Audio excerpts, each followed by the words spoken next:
Capítulo 1. Un encuentro en el valle, Melquisedec y Abraham. La Biblia católica, en su riqueza espiritual y simbólica, nos presenta de forma enigmática a uno de los personajes más fascinantes y misteriosos del Antiguo Testamento, Melquisedec. Solo aparece en 3 pasajes de la Escritura, y sin embargo, su figura resuena poderosamente a lo largo de la historia de la salvación.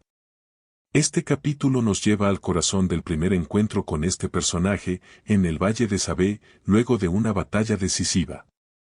Allí, bajo la luz del atardecer y el polvo de la guerra, se encuentra el patriarca Abraham con el rey sacerdote de Salem, Melquisedec. La escena tiene lugar en el capítulo 14 del Génesis. Abraham acababa de vencer a una coalición de reyes que había secuestrado a su sobrino Lot. Con un pequeño ejército de siervos entrenados, Abraham logró rescatarlo, junto con los bienes saqueados de Sodoma. Mientras regresaba triunfante, Melquisedec sale a su encuentro. La aparición es repentina, casi como una irrupción sagrada en medio de la narrativa. Dice el texto. Entonces Melquisedec, rey de Salem y sacerdote del Dios Altísimo, sacó pan y vino. Bendijo a Abraham diciendo, bendito sea Abraham del Dios Altísimo, creador del cielo y de la tierra. Y bendito sea el Dios Altísimo que entregó a tus enemigos en tus manos. Y Abraham le dio el diezmo de todo, Génesis 14, 18-20. El lenguaje es sencillo, pero denso en significado. En pocas líneas se nos dice que Melquisedec es rey y sacerdote, que representa al Dios Altísimo, que ofrece pan y vino, elementos que más tarde serán profundamente significativos en la liturgia cristiana. Y que bendice a Abraham.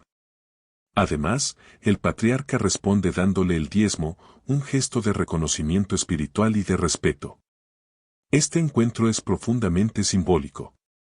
No solo se trata de una interacción entre 2 figuras históricas, sino de un evento cargado de sentido profético.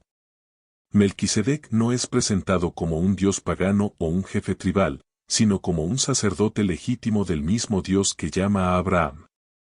Es el primer sacerdote mencionado en la Escritura, y sin embargo, no se menciona su linaje, ni su nacimiento, ni su muerte. Esto desconcierta a los lectores antiguos y modernos por igual. ¿Quién era este hombre? ¿Por qué aparece de la nada y desaparece del relato sin más explicación? Los padres de la Iglesia, como San Jerónimo y San Ambrosio, vieron en Melquisedec una figura o tipo de Cristo. Su doble rol como rey y sacerdote, su nombre, Rey de Justicia, su reinado en Salem, paz, y su ofrenda de pan y vino no son detalles al azar. En la teología católica, estos símbolos apuntan hacia Jesucristo, el verdadero Rey de Justicia y paz, el sacerdote eterno que ofrece su cuerpo y su sangre bajo las especies de pan y vino. El gesto de Abraham al darle el diezmo también es revelador. El patriarca, amigo de Dios, reconoce en Melquisedec una autoridad superior, una representación de lo divino. Este acto es uno de los primeros registros del diezmo en la Biblia, no como impuesto, sino como acto de adoración y gratitud. Esto cimenta a Melquisedec no como un personaje menor, sino como una figura de gran importancia espiritual. El lugar del encuentro también tiene su peso simbólico, Salem, que muchos estudiosos identifican con la antigua Jerusalén. La conexión no es casual. Si Melquisedec reinaba en una ciudad que más tarde sería el epicentro de la fe, la cruz, el templo y la resurrección, su figura adquiere un peso aún más profético. Este capítulo inicial no solo nos introduce a Melquisedec, sino que nos obliga a levantar la mirada. Este rey sacerdote nos habla de un sacerdocio diferente, que no depende de genealogías ni de ritos exteriores, sino de una comunión directa con el Dios Altísimo. Su aparición es un anticipo del sacerdocio perfecto que Cristo establecerá, y su bendición a Abraham establece un puente entre el antiguo pacto y el nuevo. Capítulo 2. Rey y sacerdote, el misterio de Salem. La imagen de Melquisedec como rey y sacerdote no es solo peculiar, es profundamente revolucionaria. En el mundo antiguo, era raro que una sola persona ejerciera ambas funciones. En Israel, siglos después, el sacerdocio estaría estrictamente reservado para la tribu de Leví y la realeza para la tribu de Judá. Pero Melquisedec rompe este esquema desde el principio. Él es a la vez rey de Salem y sacerdote del Dios Altísimo. Salem, ciudad de la que Melquisedec es rey, significa paz. El nombre Melquisedec, en hebreo Malquisedec, se traduce como rey de justicia. El autor de la carta a los hebreos recoge esto con precisión. Porque este Melquisedec, rey de Salem, sacerdote del Dios Altísimo, salió al encuentro de Abraham cuando regresaba de derrotar a los reyes, y lo bendijo. Y Abraham le dio el diezmo de todo. Su nombre significa en primer lugar, rey de justicia, y luego también, rey de Salem, es decir, rey de paz, Hebreos 7, 1, 2. Esta doble identidad, justicia y paz, no es accidental. Es una de las primeras manifestaciones de los atributos del Mesías. La justicia y la paz se besaron, dirá el Salmo 85. Melquisedec, sin saberlo tal vez, encarna esta realidad mesiánica antes de que Israel siquiera exista como nación. Por eso, en la tradición católica se lo considera una figura profética, un signo que apunta hacia Cristo. Pero hay un misterio aún más profundo. Melquisedec no pertenece al linaje de Abraham. No es hebreo, no forma parte del pueblo de la alianza, y sin embargo, es sacerdote del mismo Dios. Esto implica que el sacerdocio no depende exclusivamente de la descendencia ni de la ley mosaica.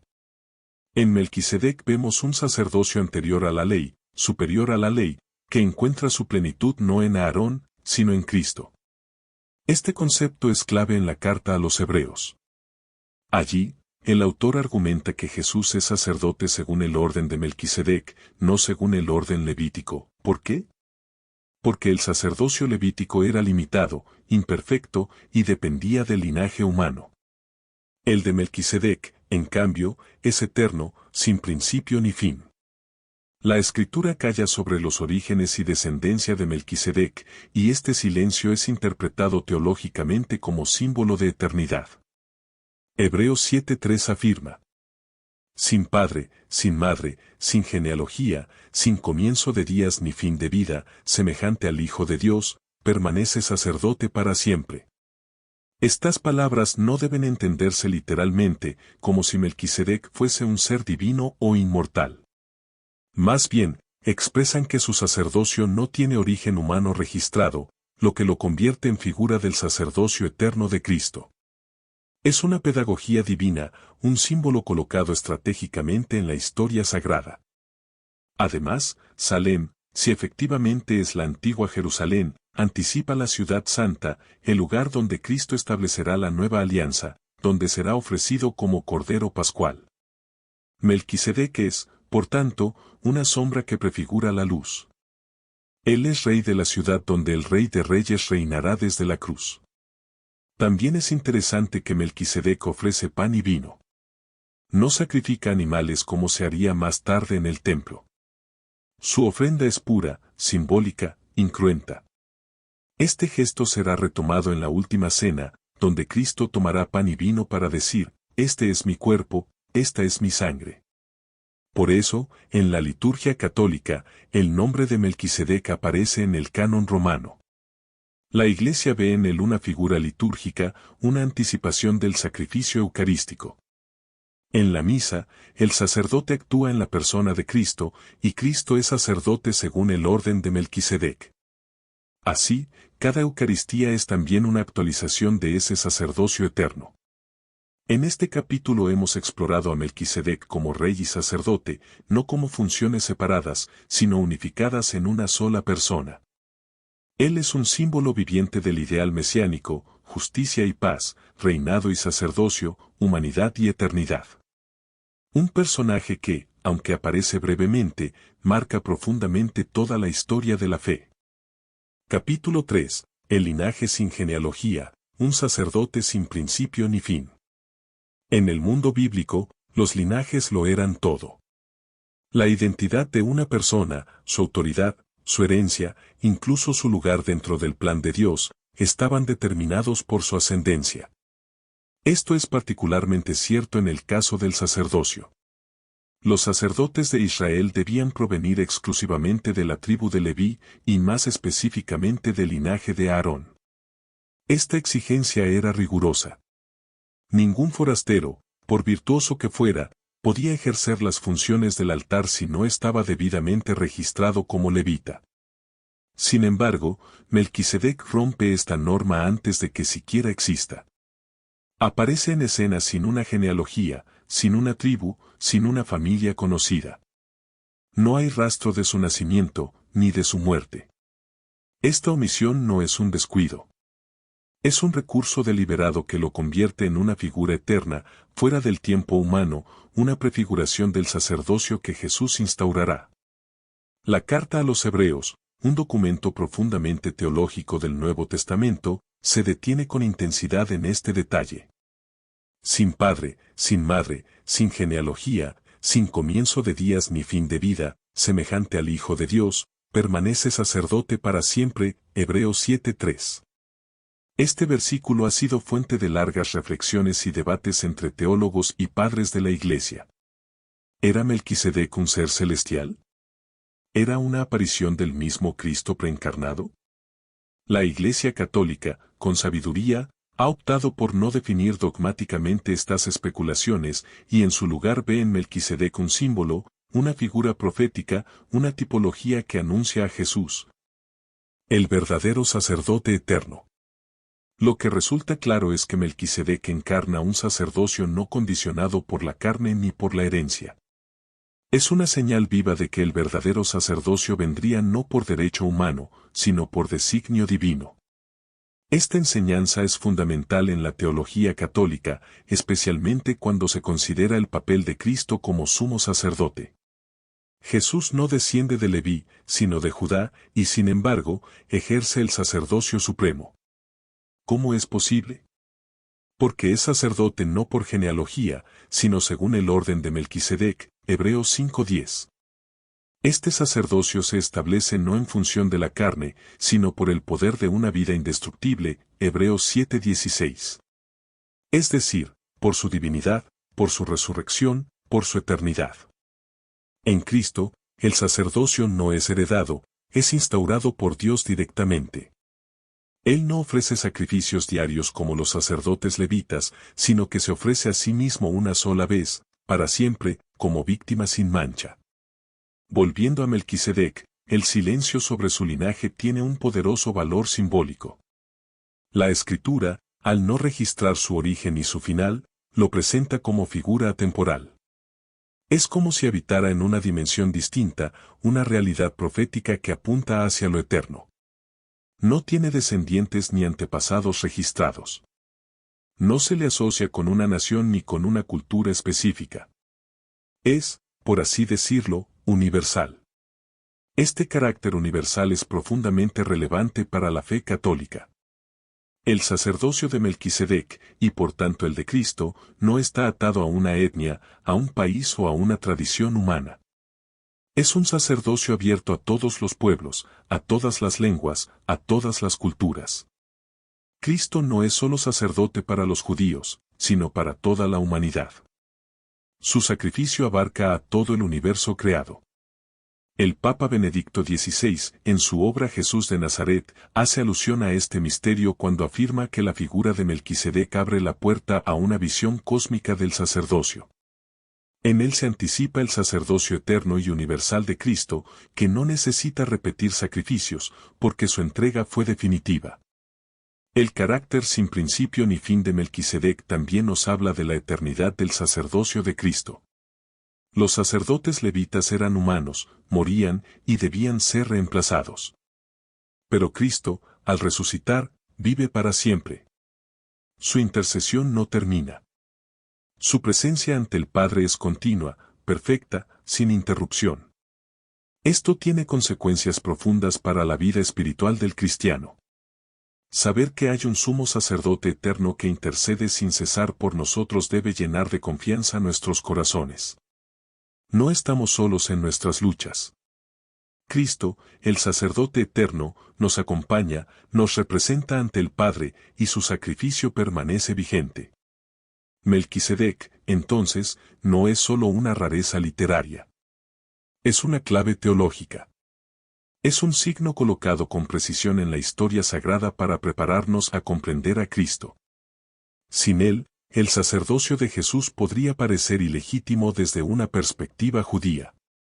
Con él, se revela que el plan de Dios va más allá de las estructuras humanas, que su sabiduría se anticipa incluso a la ley de Moisés. Además, Melquisedec es también una invitación. Así como él aparece en la Escritura sin rastro humano, pero profundamente unido a lo divino, también nosotros estamos llamados a vivir una fe que no dependa de nuestros méritos o linajes, sino de nuestra unión con Dios. La gracia no se hereda, se recibe. Este capítulo nos revela que Dios no está limitado por estructuras humanas. Cuando quiere levantar un sacerdote, lo hace. Cuando quiere establecer una alianza nueva, la proclama. Y cuando quiere salvar al mundo, no lo hace a través del poder humano, sino por medio del misterio, un sacerdote sin genealogía, una cruz sin gloria humana, una tumba vacía que lo cambia todo. Capítulo 4. La figura de Cristo, el eco de Melquisedec en el Nuevo Testamento. La figura de Melquisedec, aunque enigmática en el Antiguo Testamento, cobra una fuerza sorprendente y reveladora en el Nuevo Testamento. Es allí donde el eco de su sacerdocio se amplifica hasta encontrar su plenitud en la persona de Jesucristo. Mientras que en Génesis su aparición es breve y casi misteriosa, en la carta a los Hebreos se convierte en la piedra angular para comprender el sacerdocio eterno de Cristo. Melquisedec es más que un personaje histórico, es una figura profética, un símbolo que anuncia la llegada del único y verdadero sumo sacerdote. Para entender esta conexión profunda, debemos observar cómo el autor de Hebreos, tradicionalmente atribuido a San Pablo, aunque la autoría sigue siendo debatida, utiliza la figura de Melquisedec para mostrar que el sacerdocio de Cristo no es una imitación ni una continuación del sacerdocio levítico, sino su superación definitiva. El capítulo 7 de la carta a los Hebreos presenta un análisis detallado de Melquisedec. Este Melquisedec, rey de Salem, sacerdote del Dios Altísimo, que salió al encuentro de Abraham cuando regresaba de derrotar a los reyes, y lo bendijo, a él también le dio Abraham el diezmo de todo. Su nombre significa, en primer lugar, rey de justicia, y además, rey de Salem, es decir, rey de paz, Hebreos 7, 1, 2. Desde el principio, el autor destaca los dos títulos clave, Rey de Justicia y Rey de Paz, atributos que no son arbitrarios, sino profundamente mesiánicos. En Cristo, la justicia y la paz se encuentran plenamente. Él no es simplemente un maestro o un profeta, es el Rey que reina con justicia divina y el sacerdote que reconcilia con paz verdadera. El texto continúa profundizando en el hecho de que Melquisedec no tiene genealogía. Esto es esencial, pues el sacerdocio levítico requería pruebas genealógicas precisas. Solo los hijos de Aarón podían servir en el altar. Jesús, sin embargo, proviene de la tribu de Judá, lo que en la lógica del Antiguo Testamento lo descalificaría para ejercer el sacerdocio. Pero la Escritura, a través de Melquisedec, revela que hay otro tipo de sacerdocio, uno superior, eterno y establecido no por sangre, sino por juramento de Dios. Tú eres sacerdote para siempre según el orden de Melquisedec, Salmo 110, 4. Este salmo, citado 6 veces en Hebreos, es el puente directo entre el Antiguo y el Nuevo Testamento. Es una profecía mesiánica que anuncia que el Mesías no solo será rey, sino también sacerdote. Y no un sacerdote común, sino uno como Melquisedec, sin principio ni fin, eterno, y con una autoridad divina única. En Jesús se cumple esta profecía de manera perfecta. Él no es sacerdote por descendencia, sino por designio eterno. Su sacerdocio no necesita ser renovado, porque su sacrificio fue único y definitivo. No ofrece corderos ni bueyes, sino que se ofrece a sí mismo. No entra en un templo terrenal hecho por manos humanas, sino en el mismo cielo, donde intercede continuamente por nosotros. Hebreos 7, 23-25 dice: Los otros sacerdotes fueron muchos, porque la muerte les impedía permanecer. Pero porque permanece para siempre, posee un sacerdocio inmutable. Por eso, puede salvar perfectamente a los que por medio de él se acercan a Dios, ya que vive siempre para interceder por ellos.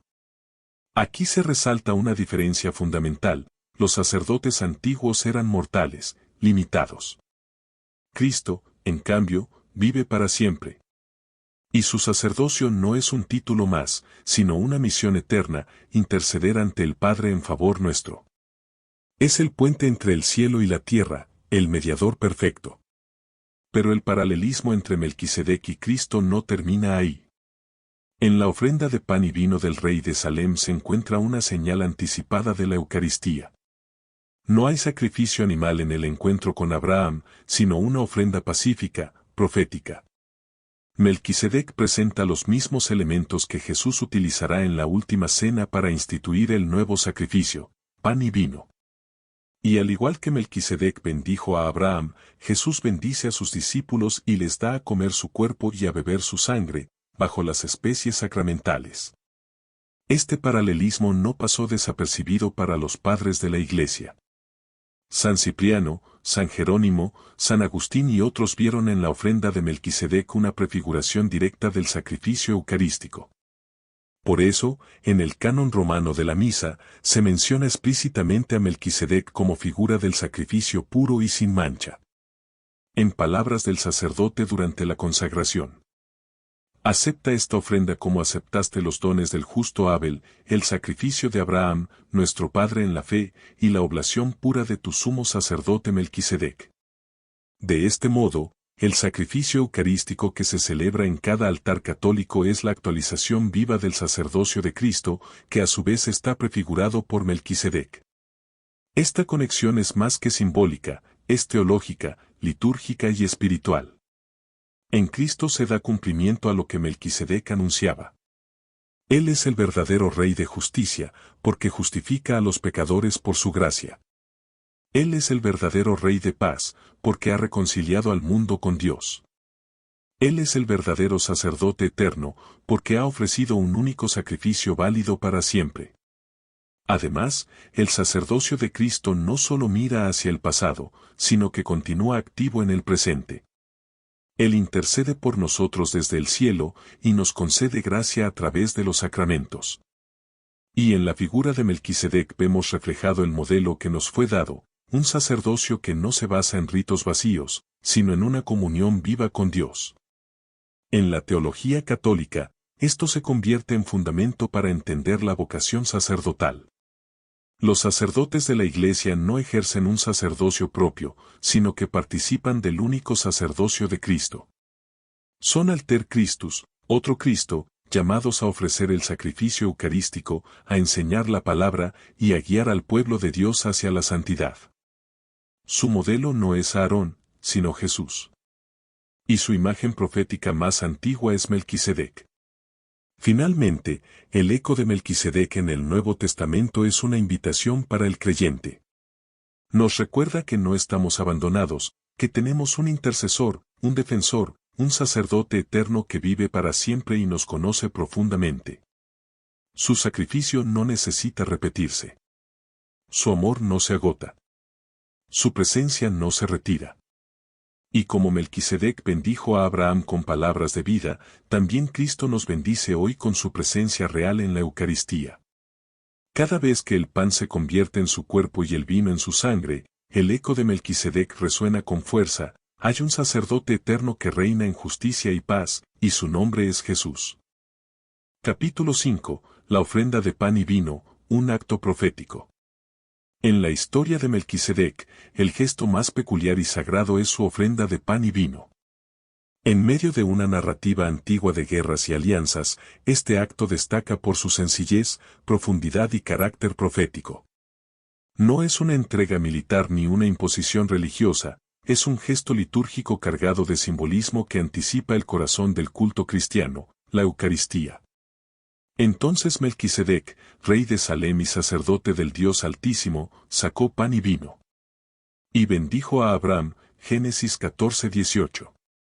No hay en la Biblia otra escena parecida en la que un sacerdote que no pertenece a la línea de Abraham ofrezca una bendición junto a pan y vino. Esta imagen, sutil pero poderosa, es interpretada en la tradición católica como una figura profética de la Eucaristía, sacramento central de la fe cristiana y sacrificio perpetuo de Jesucristo. El pan y el vino como lenguaje sagrado. A lo largo de toda la Sagrada Escritura, el pan y el vino representan mucho más que alimentos. El pan simboliza el sustento, el cuerpo, la vida cotidiana. El vino representa la alegría, la alianza, la sangre. Ambos elementos, en su forma más básica, están cargados de una profundidad espiritual que trasciende las culturas. En el contexto del Antiguo Testamento, los sacrificios generalmente consistían en animales. El pan y el vino no eran considerados ofrendas centrales, sino acompañamientos. Sin embargo, Melquisedec invierte este patrón, no sacrifica animales, sino que ofrece pan y vino como símbolo de bendición y comunión. Este hecho ha desconcertado a muchos estudiosos. ¿Por qué no ofrece un sacrificio animal, como era costumbre en su tiempo? La respuesta está en la naturaleza profética del gesto. Melquisedec no actúa solo como sacerdote de su época, sino como figura mesiánica. Su acción no solo bendice a Abraham, sino que anticipa un sacrificio distinto, superior, que vendrá muchos siglos después. Melquisedec y la última cena. En la última cena, Jesús toma el pan, lo parte y lo da a sus discípulos, diciendo, «Esto es mi cuerpo». Luego toma el cáliz con vino y declara, «Esta es mi sangre de la nueva alianza, que será derramada por muchos». No se trata de una cena común, sino del inicio de un nuevo culto, un nuevo sacrificio, la Eucaristía. La conexión entre Melquisedec y este momento es directa. Así lo reconoce la liturgia católica desde los primeros siglos.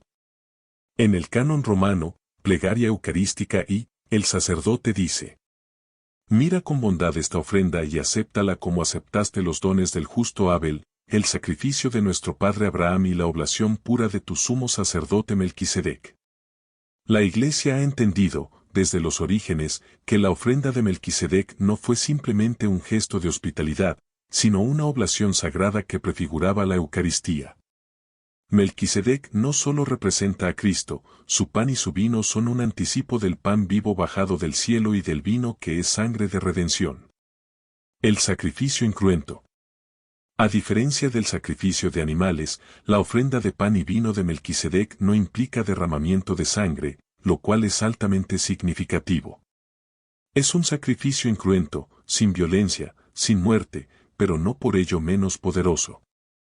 Este tipo de sacrificio anuncia el de Cristo, quien, aunque sufrió la cruz, instituyó un memorial sin violencia perpetuada, el sacrificio de la misa.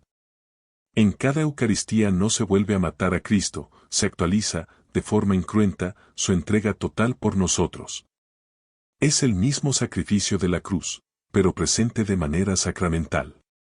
Así, Melquisedec se convierte en el primer sacerdote bíblico que nos introduce en esta lógica de adoración pura. Su pan y su vino son una señal de paz, de bendición, de comunión.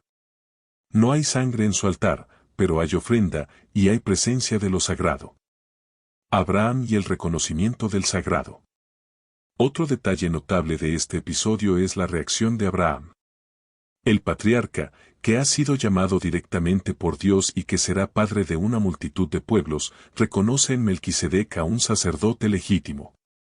Le entrega el diezmo de todo. Este gesto es profundamente espiritual. Abraham no solo acepta la bendición, sino que ofrece una parte significativa de sus bienes como signo de reverencia. Esto indica que Melquisedec, aunque misterioso, representa una autoridad sagrada que Abraham no cuestiona. En el contexto católico, este acto se interpreta como el reconocimiento de un sacerdocio superior. Es como si Abraham, y con él, toda su descendencia, se inclinara ante un sacerdote que no pertenece a su linaje, pero que representa al Dios Altísimo. Esta escena prefigura que el nuevo sacerdocio de Cristo será superior incluso al de Aarón, y que será aceptado por todos aquellos que buscan a Dios. El pan y el vino como signo de unidad. La Eucaristía no solo es sacrificio, también es comunión. Es el sacramento que une al creyente con Dios y a los creyentes entre sí. En este sentido, Melquisedec, al ofrecer pan y vino, realiza también un gesto de unidad. Une su sacerdocio con la bendición a Abraham y une el mundo pagano con la fe naciente. Es un símbolo de que la salvación está destinada a todos. Este aspecto universal se verá con más claridad en Cristo. Su cuerpo y su sangre no son entregados solo por un pueblo, sino por toda la humanidad. Él es el Cordero de Dios que quita el pecado del mundo, y la Eucaristía es la mesa común donde todos los pueblos están invitados a sentarse. San Agustín y Melquisedec. San Agustín, uno de los grandes doctores de la Iglesia, vio en la figura de Melquisedec un punto clave para entender el misterio de la Eucaristía. En sus sermones, escribe: Melquisedec ofreció pan y vino. ¿Qué más claro símbolo de la Eucaristía podríamos encontrar? No fue por casualidad que esta ofrenda se hiciera, sino por inspiración divina, para anunciar el sacrificio del Nuevo Testamento. Para Agustín, este gesto no fue improvisado, sino parte del plan providente de Dios. Melquisedec se convierte, entonces, en el primer anunciador litúrgico de lo que Cristo haría siglos después. El altar eterno. La teología católica enseña que Cristo es a la vez sacerdote, víctima y altar. En la cruz, Él fue el oferente y la ofrenda. En la Eucaristía, esto se actualiza sacramentalmente. Pero el primer altar profético no fue el de Moisés, ni el de Aarón, sino el de Melquisedec. Aunque no se menciona un altar físico en Génesis 14, el acto mismo de ofrecer pan y vino como sacerdote implica una acción litúrgica. Este altar invisible de Melquisedec se convierte en la raíz espiritual de todos los altares cristianos. Cada vez que en una iglesia católica se celebra la Eucaristía, se renueva el eco de aquella ofrenda en Salem. El pan y el vino se convierten en el cuerpo y la sangre de Cristo, y el sacrificio eterno se hace presente.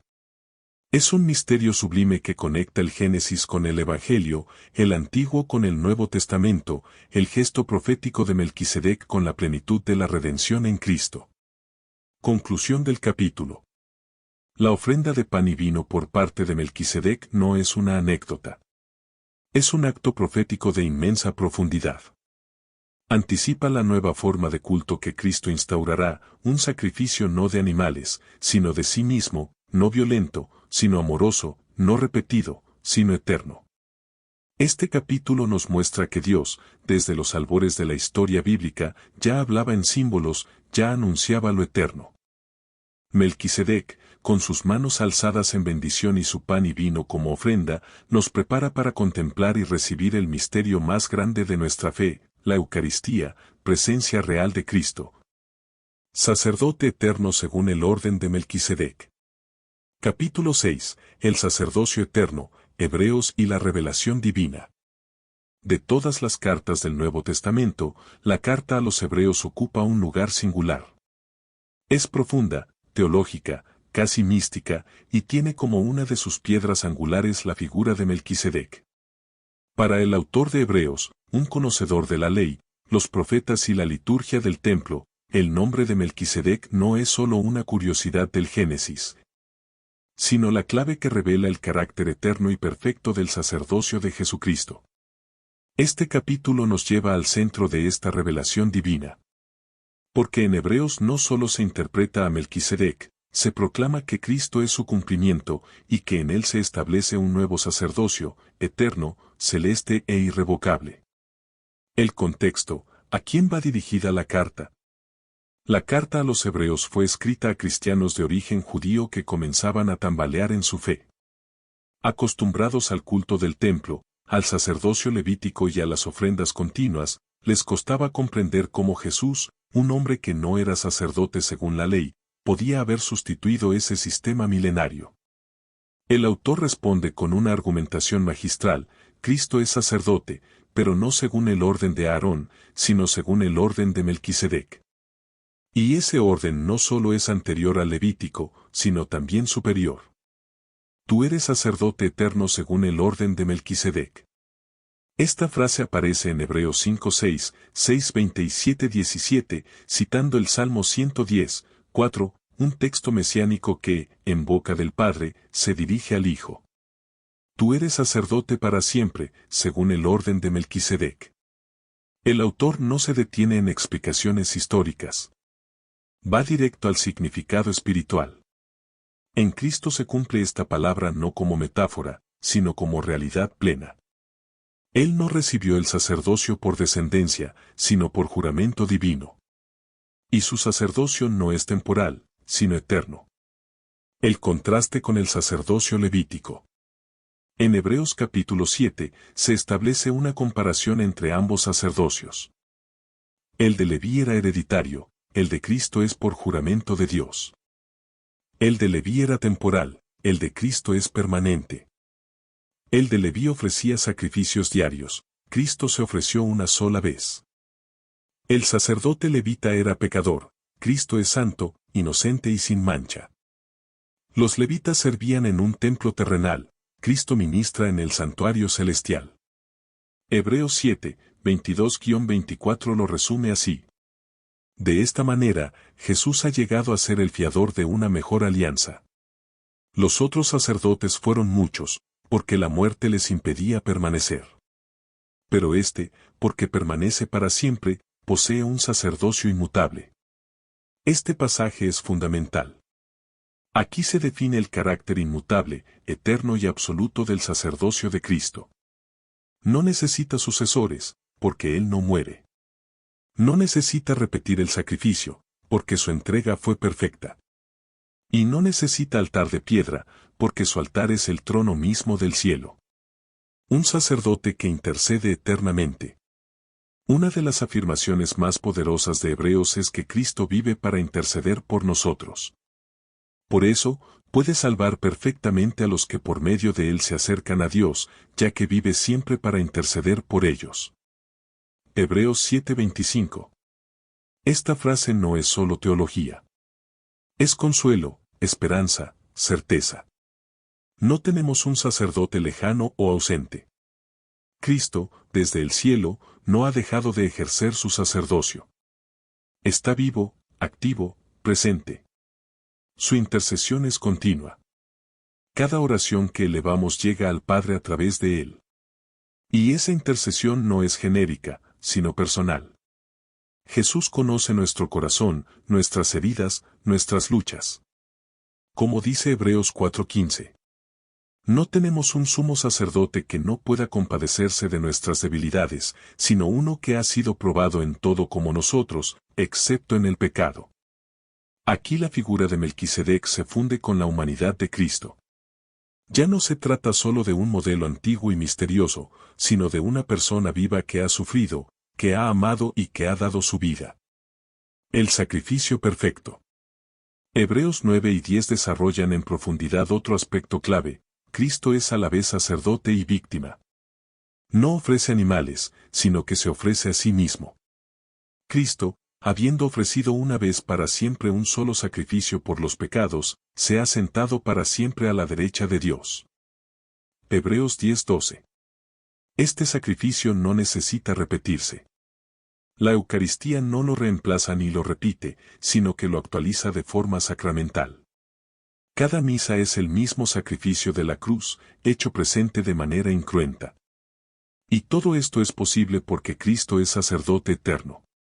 En este sentido, el sacrificio de Cristo supera todos los del Antiguo Testamento. No limpia solo por fuera, sino que purifica la conciencia.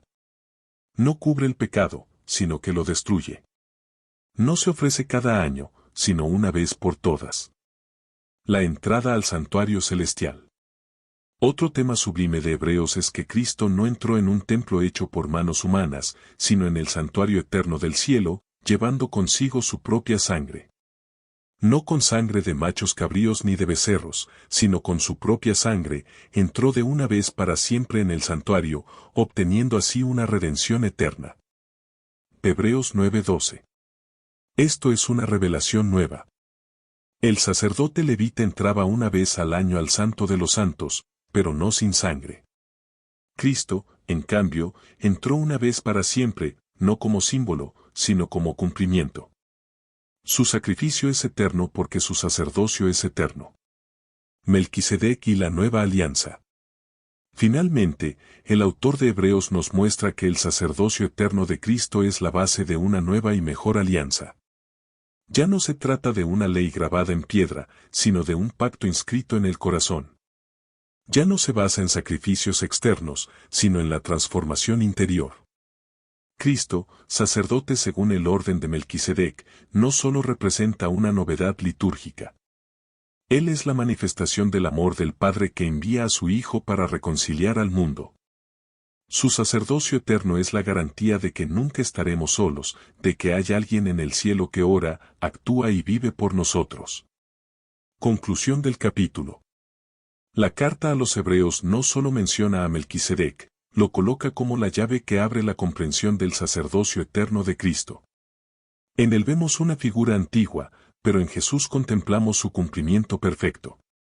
Lo que Melquisedec prefiguró con pan y vino, Cristo lo realiza con su cuerpo y sangre.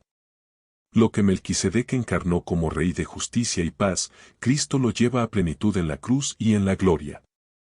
Este capítulo es el corazón doctrinal del libro. Aquí comprendemos que Melquisedec no fue solo un personaje del Génesis, sino el anuncio de lo que vendría, un sacerdote eterno, inmutable, mediador perfecto entre Dios y los hombres. Ese sacerdote es Jesucristo. Y su sacerdocio no tiene fin. Capítulo 7. Melquisedec en la tradición católica y patrística.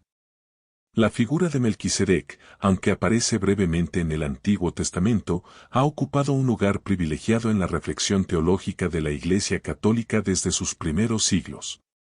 Su misterio, su simbolismo y su conexión con Cristo lo convierten en un punto de encuentro entre las Escrituras, la liturgia, la teología y la espiritualidad.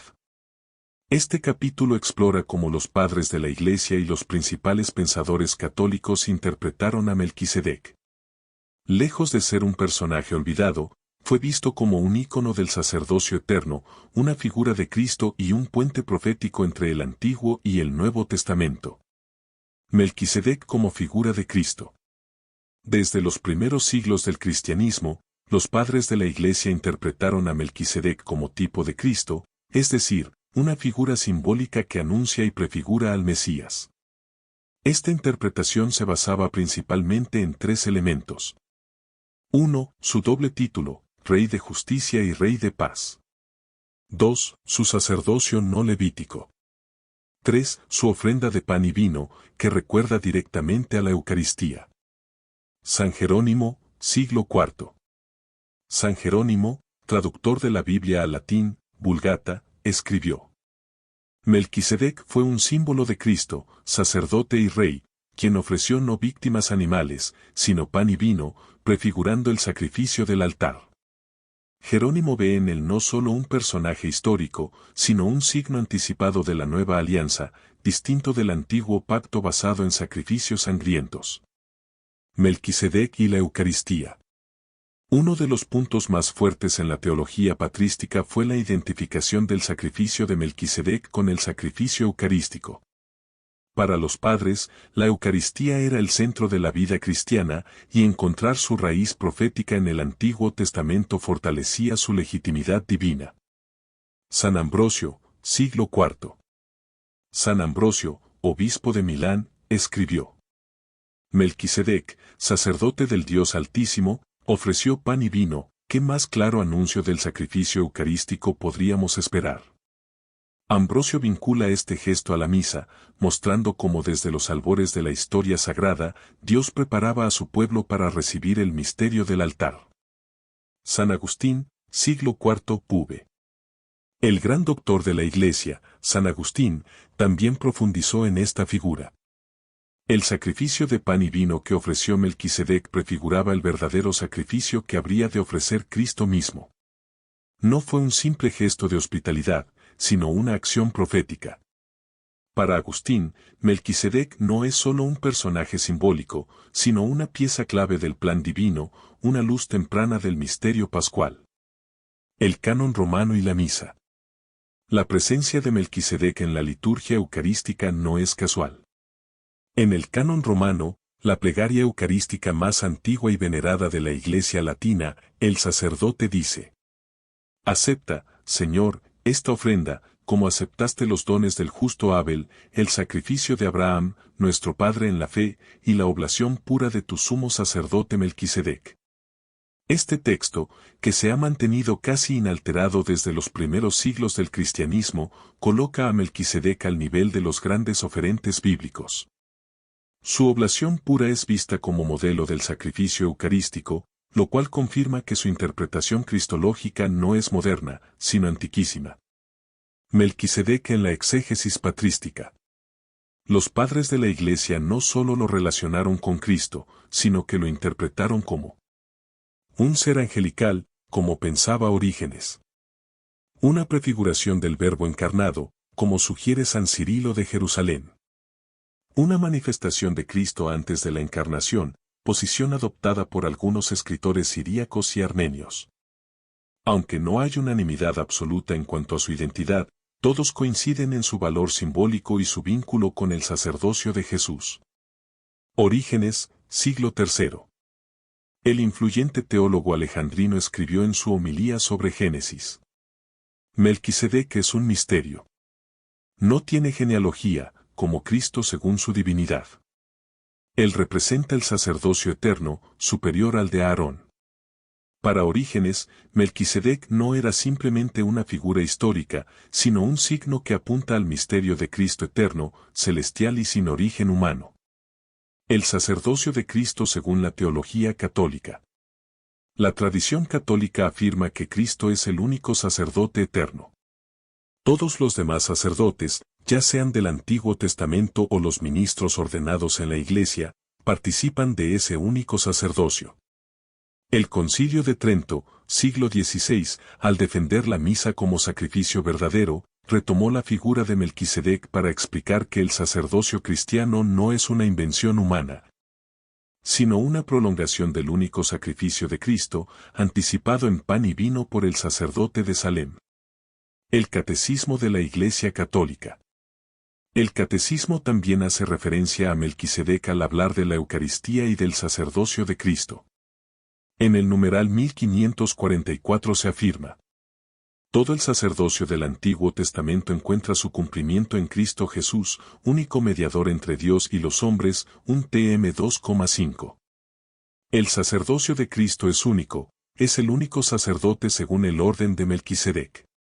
Esto reafirma que la Iglesia ve en Melquisedec un modelo profético, no para imitar como figura humana, sino para comprender la singularidad del sacerdocio de Jesús. Espiritualidad melquisedeciana. Más allá de lo doctrinal, la figura de Melquisedec también ha inspirado la espiritualidad católica. Como Rey de Paz, recuerda que el sacerdote está llamado a ser instrumento de reconciliación. Como sacerdote eterno, nos recuerda que en Cristo no hay interrupción en la gracia, ni distancias entre Dios y el hombre. Como ofrenda de pan y vino, nos invita a vivir cada Eucaristía como una participación real en el sacrificio redentor. Melquisedec es, por tanto, un modelo silencioso, que no habla mucho en la Biblia, pero cuyo gesto, sacar pan y vino y bendecir, resuena cada día en los altares del mundo. Conclusión del capítulo. La tradición católica y los padres de la Iglesia no han dejado en el olvido a Melquisedec. Al contrario, lo han elevado a una de las figuras más ricas y simbólicas de toda la Escritura. Él es el anuncio del sacerdocio perfecto, la prefiguración eucarística, el Rey de justicia y paz que encarna lo que Cristo vino a consumar. Desde las catacumbas hasta las grandes catedrales, su gesto sigue vivo, pan y vino ofrecidos al Dios Altísimo. Lo que Melquisedec hizo en figura, Cristo lo hizo en plenitud. Y lo que Cristo instituyó, la Iglesia lo celebra hasta el fin del mundo. Capítulo 8. Aplicaciones espirituales de Melquisedec para el creyente de hoy. Llegamos al último capítulo de este recorrido profundo y espiritual por la figura de Melquisedec, ese sacerdote misterioso y eterno que aparece brevemente en el Génesis, pero que resuena con fuerza en la plenitud del Nuevo Testamento y en el corazón mismo de la Iglesia Católica. A través de los capítulos anteriores, descubrimos su rol profético, su conexión directa con el sacerdocio de Cristo, su presencia en la Eucaristía y su interpretación en la tradición patrística. Pero este capítulo no es un cierre teórico, sino una invitación práctica. ¿Qué puede significar Melquisedec para el creyente de hoy? ¿Por qué su figura debería tener un lugar en nuestra vida espiritual cotidiana? ¿Qué mensajes concretos puede darnos este rey y sacerdote del Dios Altísimo en pleno siglo XXI? 1. El llamado a vivir como instrumentos de paz y justicia. El nombre Melquisedec significa rey de justicia y, al ser rey de Salem, también se le llama rey de paz. Es decir, es un símbolo viviente de dos virtudes que tanto necesita el mundo moderno, la justicia y la paz. El cristiano de hoy está llamado a ser un Melquisedec en medio de su entorno. A testimoniar con su vida que es posible actuar con equidad, levantar la voz ante la injusticia y tender puentes de reconciliación. En un mundo dividido por el egoísmo, el rencor, la violencia y el individualismo, el testimonio cristiano debe ser una bendición, como la que Melquisedec ofreció a Abraham.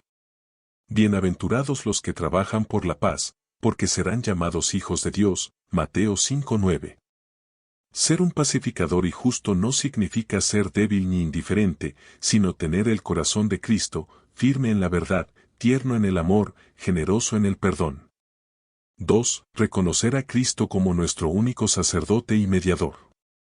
Uno de los mensajes más poderosos de Melquisedec es que Cristo es sacerdote eterno, según un orden superior, y que su intercesión es continua, eficaz y personal.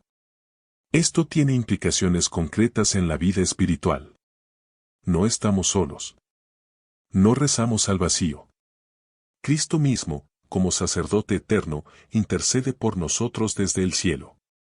Él conoce nuestras luchas, nuestras heridas, nuestros temores. Y nos acompaña como sacerdote misericordioso y cercano. Esto nos invita a profundizar en la oración, a acudir confiadamente a Jesús, a entregarle nuestras cargas con fe y humildad. Él es nuestro abogado ante el Padre, y su sacrificio no fue solo un hecho pasado, sino una realidad que se hace presente en cada misa. 3. Redescubrir el valor de la Eucaristía. Cuando Melquisedec ofreció pan y vino, anticipó la Eucaristía. Y hoy, el creyente está llamado a vivir cada Santa Misa con conciencia, devoción y gratitud. La misa no es una repetición vacía ni una obligación dominical, es el acto más grande de amor que se renueva ante nuestros ojos. Es Cristo mismo que, como sacerdote eterno, se ofrece nuevamente al Padre por nuestra salvación. Cada altar católico es un eco del gesto de Melquisedec. Y un trono donde el Rey de paz y justicia se hace presente. Por eso, la participación consciente, activa y fervorosa en la Eucaristía es una respuesta concreta al misterio de Melquisedec. Ir a misa no es cumplir un deber, es entrar al cielo en la tierra, es participar del sacrificio eterno, es recibir el pan de vida y el vino de la salvación. 4. Ejercer el sacerdocio bautismal con responsabilidad. Todo bautizado, enseña la Iglesia, participa del sacerdocio de Cristo, aunque de forma distinta a los ministros ordenados. Esto se llama sacerdocio común de los fieles. ¿Qué significa esto? Significa que cada cristiano, desde su realidad, sea padre de familia, joven, ama de casa, profesional o estudiante, puede y debe ofrecer su vida como sacrificio espiritual. Cada oración, cada sufrimiento ofrecido, cada gesto de caridad, cada trabajo hecho con amor, se convierte en ofrenda. Ser sacerdote según Melquisedec en este sentido, es ser ofrenda viva. Es hacer de la vida un altar. Es unir nuestro pequeño sacrificio diario al sacrificio eterno de Cristo. 5. Valorar y orar por los sacerdotes. La figura de Melquisedec también nos recuerda la dignidad y misión del sacerdocio ministerial. Los sacerdotes católicos son hombres llamados por Cristo para actuar en persona de Él, especialmente en la celebración de la Eucaristía y en el perdón de los pecados. Ellos no actúan en nombre propio, sino en el de Cristo sumo y eterno sacerdote. Y como tales, necesitan nuestra oración, apoyo y cariño. Vivimos tiempos donde el sacerdocio es desafiado, a veces incomprendido o incluso atacado. Este capítulo final nos invita también a rezar por ellos, a agradecer por cada sacerdote fiel, a descubrir en ellos el eco vivo de Melquisedec, hombres que ofrecen pan y vino, que bendicen, que median, que entregan su vida en silencio por el bien de sus comunidades. 6. Aprender a vivir el misterio con fe. Melquisedec es una figura misteriosa. No sabemos de dónde vino ni a dónde fue. No tiene genealogía, como recalca la carta a los hebreos. Y sin embargo, su gesto fue definitivo. Esto también es un mensaje para el creyente de hoy: la fe no siempre se basa en datos, ni en lógica humana, sino en la revelación de Dios. Hay cosas que no entendemos del todo, pero que son verdaderas. Melquisedec nos enseña a acoger el misterio con humildad, a abrirnos a lo que el Espíritu Santo revela, incluso si no encaja en nuestros esquemas. La vida espiritual no es una ecuación perfecta, sino un encuentro profundo con lo invisible. La fe es la certeza de lo que se espera y la convicción de lo que no se ve. Hebreos 11:1. 7. Ser bendición en medio del mundo. Finalmente, Melquisedec bendijo a Abraham. Y esa bendición no fue vacía, sino poderosa, confirmó la alianza, fortaleció al patriarca, consagró su victoria. Hoy, el mundo necesita hombres y mujeres que bendigan. Que hablen bien, que edifiquen, que animen, que sanen con su palabra. Ser creyente es ser canal de bendición, no de crítica, juicio o condena. Ser cristiano es pronunciar palabras de vida, como lo hizo Melquisedec. En el trabajo, en la familia, en las redes sociales, en las amistades, seamos luz. Seamos voz de aliento. Seamos manos que levantan. Que nuestras palabras, como las del sacerdote de Salem, traigan la paz de Dios a quienes nos rodean. Conclusión del libro. Melquisedec no fue un rey cualquiera, ni un sacerdote ocasional. Fue un signo anticipado del reino de Dios, una figura silenciosa que gritó con símbolos, una sombra que anunciaba la luz de Cristo. Hoy, su presencia resuena en cada misa, en cada altar, en cada sacerdote que eleva el cáliz y el pan consagrado. Su nombre sigue vivo en la oración litúrgica, en la teología, y en el corazón de los creyentes que buscan vivir con justicia, paz y entrega. La historia de Melquisedec no es un dato aislado de la Biblia. Es una profecía encarnada, una señal divina y una inspiración eterna para cada hombre y mujer que desea vivir a imagen del sacerdote eterno, Jesucristo. Que este libro sea un camino para conocerlo mejor, amarlo más y reconocer en cada Eucaristía el milagro que se anticipó una vez, en pan y vino, bajo la bendición del Rey de Salem. Si te gustó esta historia, suscríbete para más contenido, deja tu comentario y comparte con quienes aman la Biblia. Visita el enlace en la descripción para descubrir más sobre la Biblia y profundizar en su mensaje.